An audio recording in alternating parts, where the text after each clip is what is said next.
Harp on Sports, the Bar, podcast, media, audio, and radio network. What do we have in store for you on this edition of the program? Gronk's curtain call. Rob Gronkowski hanging up. I don't think he's done, but if he is done, then where do we put him? Amongst all-time great tight ends. Even if he comes back, does it matter? Can he move up that list at all? With another curtain call with Tom Brady and the Bucs? So we're going to explore that. A little Lightning love. Tampa Bay Lightning looking for their third straight Stanley Cup. If they win it, where does it put them amongst the greatest franchises / teams in sports today? Are they number one? Are they ahead of the Warriors? We're going to look at that. And also, oh boy, Deshauns Decision. I have Watson going to walk when it comes to settling these off-the-field transgressions. The NFL is going to suspend him. It's just a question of how many games. He has 20 of the 24, accusers paid off now. It's what he's bribed them to be quiet. So what next? And why the Browns can't trade Baker Mayfield now, and why Baker Mayfield should just hang tight. I think it's the best of both worlds here for both of them if they don't move it. Harp on Sports, the Bar, podcast, media, audio, radio, and network. Follow, share, like, subscribe at Harp on Sports Instagram, at Harp on Sports Twitter. Harp on Sports, the Bar, via the auditory route, Buzzsprout, Spotify, and Apple Podcast. On top of that, Harp on Sports, the YouTube channel, Harp on Sports, the Facebook page, and harponsports.com. I look back on Rob Gronkowski's career, and if this is his curtain call, then it is. Do I think he's done? No, I don't. I think training camp starts. You get to about the second preseason game, and Gronk goes, oh, all right, I'll be back. Dude's a physical specimen. He's going to stay in great shape. And if he misses training camp, so what? This is one of these things now where he is in his career. He doesn't need to show up. I call it the Daniel LaRusso Karate Kid 3 rule, where Daniel LaRusso gets to skip the tournament in Karate Kid 3 and gets to come back and just fight in the championship match. That's kind of where we are here. It's kind of where we are with Rob Gronkowski. Brett Favre was here at the end of his career. I don't know what good it does for them to go through a whole preseason. I don't. These guys get worn down so much, and Gronk always misses a couple games because of injury anyway. So I don't think we've seen the last of him. If we have, looking at Gronk's career, he's got 9,286 yards, 92 touchdowns. Now, why would it matter? It's strictly a numbers game with him. If he comes back and replicates a season close to a year ago from what he had last year, then Rob Gronkowski is going to finish with 10,000 yards and 100 touchdowns. So it's just, these aren't holy numbers. It's not like 3,000 hits and 500 home runs. I guess it would be, right? Baseball's 300 wins, although nobody's getting there anymore. Or at least Verlander may be the last one that has a shot, Justin Verlander. But I look at Gronk. He gets to 10,000 yards and 100 touchdowns. Okay, I guess that's the closest thing we have to those numbers. I don't even know what that would be in the NBA. What would 25,000 points, 20,000 points? I don't know what that holy number is now. But I can tell you this, even if he doesn't come back, okay, where do you put him?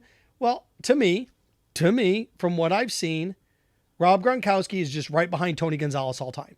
And coming back and playing another year and getting to 10,100, it doesn't put him above Tony Gonzalez. Gronk would have to play 4 or 5 more years to challenge Tony Gonzalez in terms of career numbers. Now, he's won more Super Bowls. What's Gronk won? 3? So did Tony ever even get to one? I don't think Tony ever even got to one. So it's a different mindset. Now, what this does do, if Gronk does walk away, is it allows other guys to track him down. The Travis Kelce's of the world. And let's face it, that's the comp career-wise, right? Kelce has 1, Gronk has 3 when it comes to rings. Now, the difference between those two is what? Well, the difference is Tom Brady throwing to Gronk. where you've had Patrick Mahomes throwing to Kelsey, but Kelsey also had Alex Smith throwing to him, right? So, if Kelsey plays 4 or 5 more years, he's going to blow Gronk's numbers out of the water. But the question is, does he get to 3 Super Bowls to match him there? And that's what that debate's going to be. But all in all, look, no matter how long, if Gronk played for 4 or 5 more years, I still don't think he tracks down Tony Gonzalez. Tony Gonzalez's ability to pass block, his ability to run block, his ability to run routes. Let's face it, Tony Gonzalez reinvented that position. He did. He reinvented that position. Now, when it comes to Gronkowski, he can, no matter what, I think this is his last year, even if he decides to come back. What does my gut tell me? My gut tells me he plays. My gut tells me we get to week 2 of the preseason. He's like, you know what? I'll come back. I'll come back. And look, if he doesn't come back if I don't want to come back with the Bucs, I don't see him coming back anywhere else. The only other place that I could remotely see him coming back. And again, I don't know if the Bucs, the only other place that he'd really have a chance to win a Super Bowl would be Kansas City, right? But he and Kelsey on the field at the same time, yikes. But, you look, maybe Buffalo. But if you're going to come back anywhere, you're going to come back with the Bucs. That division, the Saints step back. Right, the Panthers, who knows where they are, the Falcons. Bucs are going to walk away with that division. Walk away with it. That division may be over the first week of December. So, again, Gronk's curtain call. The only reason to come back, to chase the ring, get 10,000 yards as a career, 100 touchdowns. You want to have a nice little, look what he did. But in terms of all-time greatness, I put him at 2. I put him at 2. From that, as we shift a little bit, and I think this is an interesting discussion in terms of modern day greatness. You go back and look at any decade and you start to compare and contrast. Let's face it, in American sports in the 90s, the Bulls were the top franchise. The Braves had a good run in baseball, and the Yankees at the end of the decade. Yankees won 2 World Series, 3 World Series. They won in 96, 98, 99, right? So the Yankees win their World Series at the end of the decade. The Bulls win 6 championships. In the NFL in the 90s, Cowboys won 3 Super Bowls. But those are the 3 best franchises, weren't they? They were. And then you start talking, if you want to start going down the path of college football, the team of the 90s in college football was what? Well, Florida State won 2 titles in college football in the 90s. Nebraska won a pair of titles. Would Nebraska win 3 titles? Nebraska won 3 titles in the 90s, right? So Nebraska would be your team of the 90s in college football. Nebraska, Florida State right there. You go to the aughts, the 2000s. Who would it be then? Well, what did the Spurs win? The Spurs won. The Lakers won 3 at the end. It'd be the Lakers. Lakers won 4 titles, right, in the 90s? 4? 3 at the beginning, 1 at the end with Kobe. So it'd be the Lakers decade. Spurs won 3. It'd be basketball. Baseball would belong to who? Would the Red Sox win 3 World Series? No, they won 2. Right? Red Sox won 2 World Series in that decade. So you start to go through the decades and try to figure out who's the team. Would the Giants win 2, 3 that decade? So you start to go through and you start to check those boxes, right? Well, who belongs here? Hockey. Then you get to the next decade where the Blackhawks won a couple.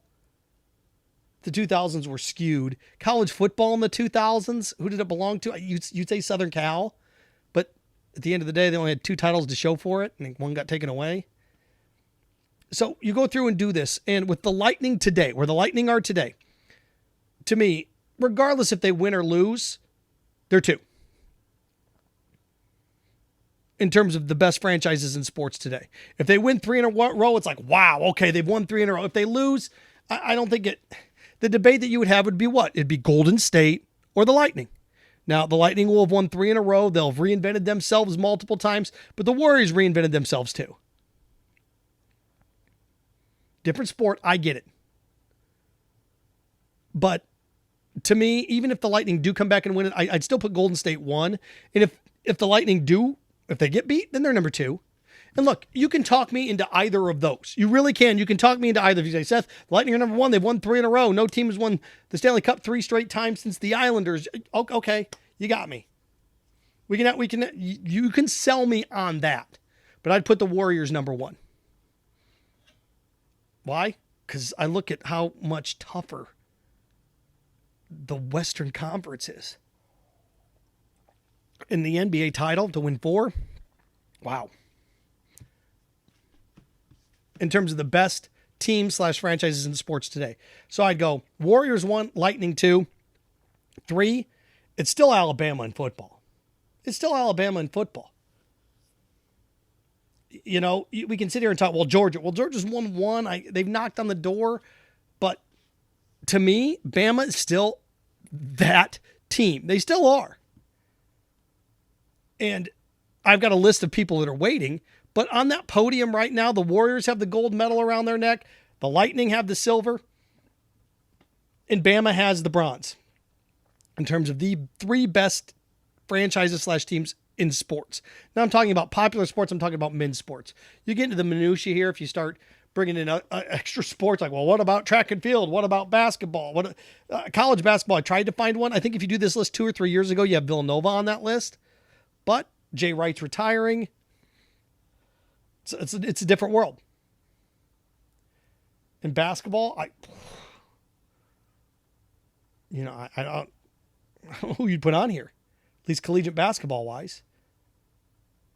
You know, if you do this 10 years ago, then UConn women's basketball's on there. But no, gold medal, 3 best franchises, teams in sports, Golden State, Lightning in hockey, and Bama in football. Now, who's knocking on the door? Who's next on that podium? I've got the Dodgers in baseball. The Dodgers won a World Series 2 years ago. They go to the NLCS last year. They lose to the Braves. The Dodgers win another World Series. Then all of a sudden, and Bama doesn't win a national title. Then all of a sudden the Dodgers are like, hey, man. And they move into that spot. But I've got the Dodgers in baseball, UGA in football, Clemson in football. You know, we sit here and everybody's like, Clemson's done. Clemson's 2 years removed from playing for the national title. It was just a couple years ago that they lost to LSU in the national championship game. And then last year, or 2 years ago, they lose to Ohio State. So in the playoff, and Clemson doesn't make the playoff. Okay, well, Clemson and Georgia are right there. Would it surprise anybody if Clemson made it back to the playoff this year? Wouldn't surprise me. They come back and they make the playoff and they win the damn thing? Wow. Then all of a sudden you're like, well, wait a second here. Then you got to start to ask yourself, does Clemson displace Alabama? It would be their third title in 6 years? Third title in 7 years? So it's amazing how quickly this thing can pivot. It can turn on a dime. So, you know, Georgia and Alabama, or Georgia and Clemson, still right there. I have the Dodgers. Super Bowl, the Rams. If the Rams win a Super Bowl, all of a sudden it's like, oh boy. Okay. If the Bucks would win a Super Bowl, I think Brady would walk off into the sunset. So the best franchise in sports, the minute Brady leaves, it's done. The Rams got to a Super Bowl, lost it with Goff. A couple of years later, gets there and wins it with Stafford. So the Rams are still intact. Aaron Donald's the heart and soul of that. So we mentioned the top 3 franchises, teams in sports. Golden State 1, Lightning 2. Even if the Lightning lose, still number 2. And Bama 3. I think Clemson, Georgia, college football saying, hey, what about us? The Dodgers in baseball. Basketball, other than the Warriors, there really isn't anybody. There really isn't. Who would it be? I mean, if the Bucks would have gotten to the NBA Finals and lost instead of the Celtics, and the Bucks came back next year and won, then you could maybe talk me into that, but no. And you're not going to knock the Warriors off that list. Mentioned the Dodgers with the World Series run. College basketball, I don't think there is one. I think you said Villanova a couple years ago, but no. So that's how I line up. A little Lightning love. And again, if they win the Stanley Cup, you can talk me into them. Oh, Seth, look, they're better than the Warriors. They've won 3 in a row. Yeah, okay, yeah, Reese, yeah, you could kind of talk me into that. But regardless, it's Lightning 1, Warriors 2, or Warriors 1, Lightning 2. You know, 2-1. There's nobody else. Nobody else. And no, Georgia doesn't go above Alabama. Now, if Georgia win another national title in college football this year, then you get to start making that, that distinction. But let's not forget, Alabama did beat them last year in the regular season, right? Or in the SEC championship game. And lost 2 of their best players to injuries. So Georgia's the new king. Not yet. Alabama's got the returning Heisman. I mean, they're going to be fine. Going to be fine. Wanted to wrap with this. Oh, boy. The Deshaun dilemma. The Watson walk. Deshaun Watson settling 20 of the 24, or is it 26? You lose track. When you're over 5 in anything, that's a lot. Over 5 in anything in sports is a lot. It is. And the fact that we have over 20 women accusing him of this, the fact that he settled 20 of them, and sometimes you settle things just to make them go away. But I have a hard time believing 26 women are lying. And just because it's settled doesn't mean it doesn't carry weight. Right? They settled the Ray Rice. That wasn't prosecuted. And he still did it. Now, was it in his best interest to do this? Yes.